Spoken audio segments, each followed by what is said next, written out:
Reddit, I need your judgment. I'm posting from a throwaway because our humid suburb is a cul-de-sac that talks. For 5 years, I believed our engagement was built on cut grass Saturdays, chlorine-scented Sundays, and the quiet teamwork of two people saving for a house.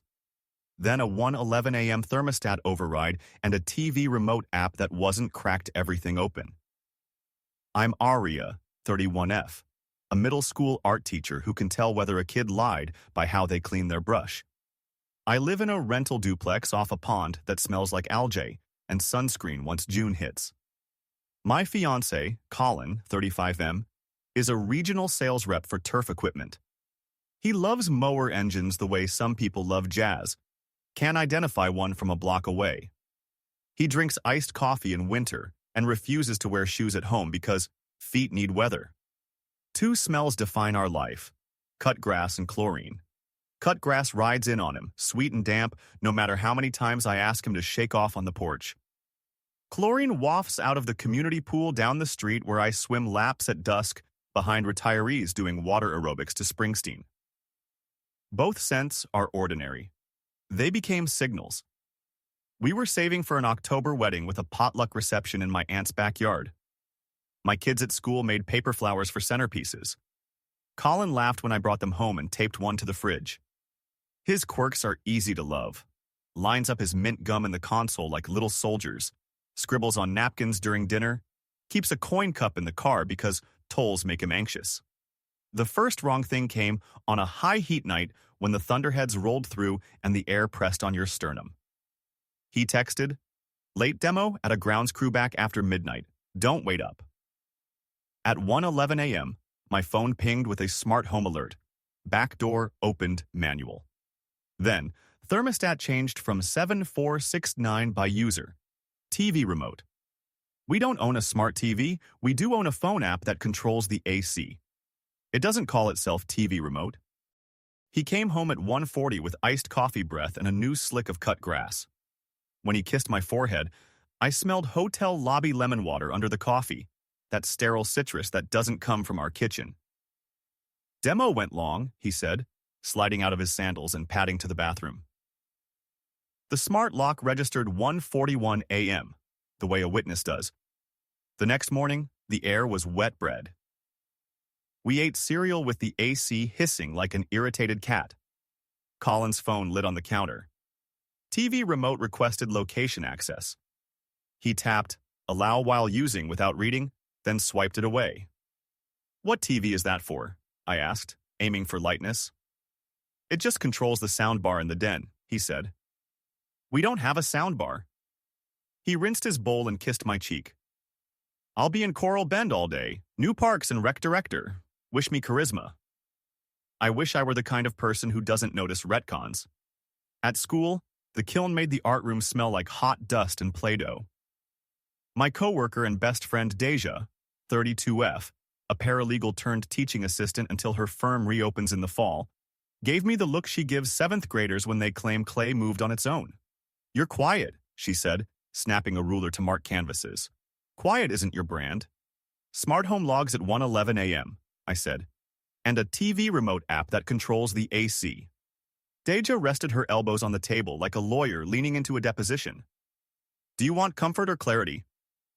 I have learned that is the adult question. "Clarity," I said, even though it tasted like guilt. "Set your credit card alerts to ping on anything Bayberry or Magnolia." "Those are the 2 hotel chains within 10 miles, she said. "Start an evidence doc with dates and times."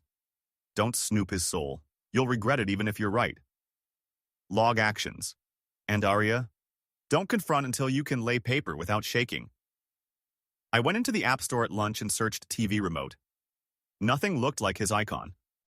When I tapped his phone that night to turn on a podcast, the TV remote tile launched a dark screen with 3 dots and a passcode entry. I backed out so fast my fingers squeaked on glass. On Saturday, I got the other ping. Amex Alert Bayberry Suites, 42. 96. Time, 12:23 a.m. Bayberry Suites is the beige hotel near the interstate, the one with an ice machine that sounds like a jaw clenching and a lobby fountain that smells like lemon and vinyl. We'd stayed there once when the power went out after a storm. I remember the chlorine tang from the indoor pool so clear I can taste it. When he finally rolled in at 1:20 a.m., he carried a white paper bag with Bayberry Market stamped on it, and the sweetness of that lemon water in his clothes. Grabbed you pretzels if you wanted, he said, already moving past the conversation to the shower. He left his iPad open on the couch to a screen that showed a grid of faces and an orange music note. He doesn't use TikTok. He rants about it and then watches lawnmower videos on Facebook like a grandpa. This account, Circle 7, was private. The bio read, "Late shifts, quiet lots," with a moon emoji. It followed 7 people and had 8 followers. One of the mutuals was a woman I recognized from the aquatic center, Mackenzie, 29F, a lifeguard who works the late lane swim I do when grading. Her profile, also private, said, CK. Colin's initials are CK. The videos on Circle 7 were dim parking lots at night, hotel art, the corner of a paper bag on a desk beside a key card. The captions were concise like receipts. Midnight errands. Room 207 again? Soundbar never connects LOL. In one, a hand I knew. Small scar on the middle knuckle from a freshman year blind date gone roller skating reached for a thermostat. My chest felt like I'd swallowed a loaf pan. I locked the iPad and took my breathing to the porch where cut grass met chlorine like a weird summer cocktail. A frog chirped. A neighbor's patio light hummed. In my head, I started building a case like a sketch. I brought Deja iced tea because telling the truth requires sugar. She looked me in the face and said, "We're going to do this boring because boring wins." She pulled out a yellow legal pad that made my art teacher heart twitch. We'd need dates and times. We'd need context. And we'd need something from Bayberry Sweets. "My cousin Jay works nights at their front desk," Deja said, texting while I watched. "He's not allowed to share records. He's allowed to confirm whether a guest lost a receipt and needs a copy for taxes if the guest gives permission. So maybe the guest gave permission." She raised her eyebrows. That afternoon, an email arrived from Bayberry. "Per your request, attached is a copy of your receipt." It wasn't from Jay's personal address and it didn't say Colin, but it did say room 207 bar transfer 42. 96 signed, C. Klein. Below it, a separate line. Key access, 2359004220 guest fob. I printed it on our crappy inkjet, so the numbers smudged with a cheapness that made my hands shake. Deja added it to the folder she'd labeled seatbelts. "We prefer daylight," she said, quoting her grad school professor who taught evidence. "And area, if there's a locked TikTok, screenshot with timestamps. You don't need to post it, you just need to know you didn't imagine it." That night, I watched Circle's Evan post a close friend story with the green ring that felt like a bruise. It was the desk at Bayberry with a plastic lemon water pitcher blurred in the background, a keycard sleeve in the foreground, and the caption, "Quietest air conditioner in the county." A soft laugh in the background sounded like someone trying not to be caught. I pressed my palm to my sternum because it felt like something was buzzing under the bone. I chose Sunday afternoon during thunder because storms make everything honest or itchy. "I need to ask you something," I said over the sound of water boiling for pasta. He leaned on the island, bare feet, mint gum. "Ask." "Bayberry Sweets," I said. "Room 207, charges at 12:23 a.m. and keys at 11:59 p.m. and again after." He didn't flinch. "Grounds demo," he said. "The parks guy wanted to see a mower in the lot under the lights to hear the engine." Weird, but people get off on that. We bumped drinks to his room because the card reader on the bar tab was busted. He smiled like we were laughing at the world together. "What about the TV remote app?" I said. He looked at my hands, not my face. "You're checking my phone now?" "The smart home log did," I said. "At 1 a.m. He exhaled, long. "Aria, I love you. I've changed my whole life to this." He gestured at the house, the ring, the calendar of vendor shows. "You know I hate hotels, I'm busted tired. And now you're building a story where I'm a cliché. Do you hear how you sound? Like your mom when she thought your dad was talking to the UPS woman because she smiled." He had reached for the artery without effort. My mother spent 3 years suspecting a neighbor of stealing affection. It was grief turned inside out and worn like a coat in August. I'm not my mother, I said. Then stop trying to be, he snapped, and then immediately softened, stepping close. I'm sorry. I hate this. You're making me the bad guy for working late. You want me to be home more? Say that. Don't turn me into a cheater because our AC app has a dumb name and I bought you pretzels. He pulled me to him and breathed cut grass into my hair. It was a love bomb disguised as an apology. For 4 days, he was perfect. He brought flowers. He folded laundry. He fixed the wobbly leg on my easel. And I almost put the folder away. Every summer, our HOA does one useful thing. Hires extra security that mounts a cheap camera on the clubhouse corner after someone's teen drove a golf cart into the azaleas. The footage catches the pool gate and the parking lot where we sometimes cut through to the walking path. Jay texted Deja on Wednesday. I probably shouldn't, but you didn't get this from me. Attached was a still from Bayberry Suites' lobby camera. Apparently, the hotel outsources customer satisfaction reviews to a firm that archives footage. It wasn't documentary crisp, more like a memory with pixels.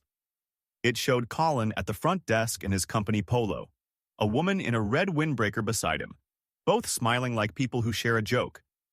The timestamp read 12:01 a.m. There was a plastic pitcher of lemon water on the counter and the edge of a sign that said, "Quiet hours begin at 10 p.m." I didn't show him the still. I printed it and put it in seatbelts. I went to the pool to swim because moving forward is sometimes the only way to keep your lungs. Mackenzie was on duty, twirling a whistle around her finger. Y'all gonna bring your potluck plates to the HOA cookout? She asked like nothing had shifted in the world. Maybe, I said, and my voice did an ugly thing. When I left, the HOA camera caught me, hair braided, shoulder bag heavy. Later that night, Deja handed me her phone. The HOA Facebook page had a clip posted by one of the busybodies. Does anyone recognize this man? It was grainy footage of Colin's truck idling by the clubhouse. After midnight on 3 separate nights, the brake lights, soft red clouds, and the humidity. In each, a red windbreaker passed in front of the headlights. Mackenzie's red windbreaker. Deja sat me down like I was a witness, not a victim. He's going to say she was asking about pool chemicals. He's going to say she needed help with her car. He's going to say he's a nice guy. Prepare your script. I hear you. I do not agree. Here is paper. I could smell chlorine from the page, my brain connecting the windbreaker to the pool to the hotel like a dotted line. Thursday, I set 2 traps that weren't traps. Just switches flipped. I turned off guest access for the smart thermostat and changed the password to something only I would remember. A misprint on my favorite paintbrush brand, plus my student teaching year. I also toggled notifications to all events. If the backdoor breathed wrong, my phone would tattle. At 12:04 a.m., backdoor unlocked manual. At 12:05 a.m., garage motion detected. At 12:07 a.m., unknown user attempted login to thermostat, denied. At 12:22 a.m., front door locked manual. At 12:29 a.m., Amex, Bayberry Suites, 18:00. The small charge I now knew meant market water plus snack. I texted Deja the way a person hits a panic button. Now. She arrived at my house in a hoodie and flip-flops smelling like baby powder and photocopies. She set her tote on the table and pulled out a blue folder thicker than mine. I told you I was with you either way, she said. I also didn't tell you I was screen recording Circles Evan for 2 weeks and sending myself the full resolution versions because private accounts like to delete when the tide turns. And Jay sent me key fob logs that show 2 fobs in use on different nights for room 207 guest and authorized additional. That's not a Parks demo. You were. Gathering evidence, I said, both grateful and embarrassed. Somebody has to be the grown-up in the courtroom when the heart is on the stand, she said, not unkindly. I didn't want you to be accused of hysteria when you were just right. She'd also pulled a property record, Mackenzie's name on a small house 3 exits down. Deja's cousin at an insurance company told her, off the record, that a claim had been filed for a dented bumper last month. Vehicle registered to Mackenzie, date and time, consistent with when the HOA camera caught a red windbreaker crossing the lot. "It's not about catching him in a lie for sport," Deja said, arranging the papers like a fan. "It's about negotiating with reality. You deserve one that doesn't require you to pretend not to see." I asked him to meet me at Bayberry because I wanted the lemon water and vinyl smell to do some of the talking. The clerk, who had the open gaze of a man who knows this lobby sees everything, nodded like he understood breakups happen in public. Colin came in with his sandals and a smile he thought would carry. The wind rattled the automatic doors, and for a second the lemon and chlorine smells braided in my nose and made my eyes sting. "Why here?" he asked. "Because it's the only place we both seem to be at the same time," I said. I laid out the papers, credit card alerts, key fob logs, a printout of Circles Evan with the captions visible and the timestamp overlay, the HOA still of his truck, the lobby still of him, and the red windbreaker. I spoke softly because soft steals excuses. I would like the truth. He looked at the pile like it was a magic trick he could undo by saying the right line. Then he flipped to victim so fast it made noise. "I can't believe you followed me," he said. "I can't believe you did this to me. Do you hear the words coming out of your mouth? Logs and stills? Who are you? This is insane." "I'm the person you asked to marry you," I said. "Standing in the lobby of the hotel you used to build a second life with a woman who guards my pool. I didn't follow you." The world took attendance. He rubbed his face. "It wasn't, she's been having a hard time. Her mom's sick. We talked. Sometimes we—" He closed his eyes. "We didn't mean to." "You scheduled it," I said, because it's a sentence that ends fantasies. He reached for my hand and I let him take the air where it had been. "Please don't ruin me," he whispered. "My job—" "I'm not calling your job," I said. "I'm not staging anything. I'm protecting myself." He nodded like he'd won something and then said, "I'm not moving out. We split the rent. I'll sleep on the couch while you calm down." Deja stepped out from behind a pillar, because of course she had been nearby because she had insisted. "No," she said, "you're going to gather your sandals and your gum soldiers and leave the key on the counter. She'll box your things. You'll make pickup times by email. If you fail to comply, we'll seek a protective order citing stalking behaviors evidenced by the key logs and HOA footage. You will also receive a letter from her attorney regarding fraud if she sees more Bayberry charges on the shared card." Colin laughed, short, shocked. "Who are you, her lawyer?" "I'm her friend who knows how paper works," she said, and the clerk behind the counter coughed into his elbow to hide a smile. Edit. It's been 3 weeks. He left the key, after one more attempt to come over, for the clothes I really need. I left a bin on the porch labeled with his name in blue painter's tape. Inside, polo shirts, the coin cup, the mint gum, a napkin with his sketch of a mower on it that made my throat climb into my ears. I kept the engagement ring in a jewelry box until I could look at it without seeing an invoice. I called the bank and split the accounts. They were kinder than my mother would have been. I filed a written complaint with the HOA about security being used as a dating cloak. They raised dues by 4 to fund a better camera, which is the most HOA thing imaginable. I sent Mackenzie a single text. "I know, please do not contact me again." She replied, "I'm sorry, I'll quit." She did quit. The Aquatic Center posted a job listing with a neutral line about schedule conflicts. I did not tell them why. Deja's cousin's boss at Bayberry sent a corporate apology that said nothing and meant, "We don't want to be in your story." They credited the $42.96. I donated it to the art program at school for brushes because adults who cheat shouldn't have the last word on what money does. I also called a locksmith and had the external locks rekeyed. Watching the guy turn the little pins inside the cylinder felt like therapy I could afford. The house smelled like WD-40 and fresh metal afterward, then settled back into cut grass and laundry. I cried in the laundry hamper because it caught the sound. My very legal, very boring revenge was, I mailed back the mower company's sales brochures addressed to Colin with a sticky note that said, "Wrong address, resident moved." In a world where commissions track by territory, he'll have to explain that. I posted nothing online. I told my students I'd be out for a day and then came back and let them make messes because Clay is honest about what it is. I wish I could tell you. I don't still wake to the ghost ping of back door, opened manual. I do. I wish I could tell you cut grass returned to Saturday and chlorine returned to summer without passing through a fair. They're getting there. The body takes the sense it knows and relearns. Deja confessed the rest at my kitchen table 2 nights ago while we ate paletas that melted faster than gossip. I've been in your corner since day one, but I also didn't want to make you feel watched, she said. So I kept collecting, not to ambush him, to give you dignity when you said, look, I'm sorry if that felt like a secret. It felt like a life preserver, I said. I would have drowned in lemon water without it. We talked about the wedding that won't be. The potluck plates are in a cabinet. My aunt says we can use her backyard in October anyway, for something new. Maybe we'll have a Friendsgiving in fall, even if it's just chili and paper flowers. My students keep asking when they can make more. Colin sent an email last night that smelled like old coffee and panic. I'm sorry, he wrote. I was lonely. He asked if we could meet somewhere neutral. I pictured the bayberry lobby, the lemon water, the soft carpet, the clerk. I wrote back, I'm not interested in neutral. I'm interested in peace. Mail any future communication through my P.O. box. I attached the forwarding address form like the school administrator I have become. The cul-de-sac hums at dusk.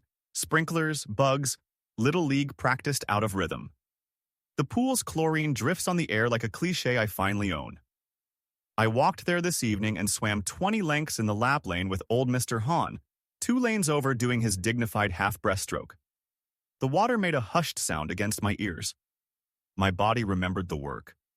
When I came up, the sunset made the surface look like hammered copper, like something that once was soft that learned how to withstand.